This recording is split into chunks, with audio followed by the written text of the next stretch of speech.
کہ لوگوں گالی گلوچ کرنے سے بچا کرو، بیہودہ گوئی کرنے سے بچا کرو، اس لیے کہ اللہ رب العالمین بیہودہ گوئی، فحش گوئی اور گالیاں بکنے کو پسند نہیں کرتا ہے۔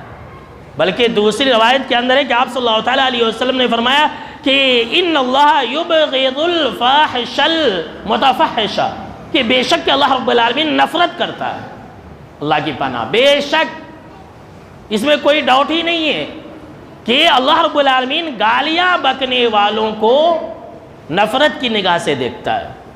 اور ایک دوسری روایت کے اندر ہے کہ آپ صلی اللہ علیہ وسلم نے فرمایا کہ ان اللہ لا یبغض الفاحش البذیء، کہ بد کلامی کرنے والے، صرف گالی ہی نہیں، برا بھلا بولنے والے، بد کلامی کرنے والوں سے اللہ رب العالمین سخت نفرت کرتا ہے۔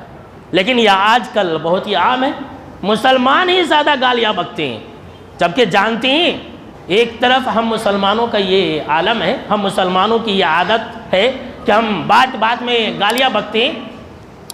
ہمارا جو مذہب ہے نا، انسان تو دور کی بات ہے، انسان کو گالی دینا تو کبیرہ گناہ ہے۔ ہماری شریعت کے اندر آپ صلی اللہ علیہ وسلم نے بہت ساری مخلوق کو گالیاں دینے سے منع فرمایا ہے، اللہ اکبر۔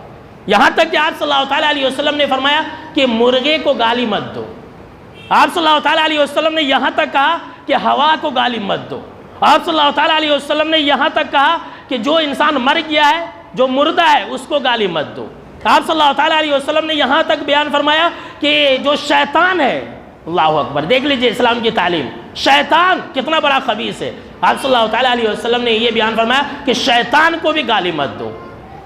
بعض روایتوں کے اندر ہے کہ آپ صلی اللہ علیہ وسلم نے یہ بیان فرمایا کہ بخار کو گالی مت دو، اللہ اکبر، دیکھ لیجئے یہ بخار، اس کو بھی گالی دینے سے آپ صلی اللہ علیہ وسلم نے منع فرمایا۔ یہ ہماری شریعت کی تعلیم ہے، اور ایک ہم اور آپ ہے جو بات بات میں منہ کھولے تو اپنی بیویوں کو گالی بکتی ہیں، اپنے بچوں کو گالیاں دیتی ہیں، اپنے ماتحت کے لوگوں کو گالیاں دیتی ہیں۔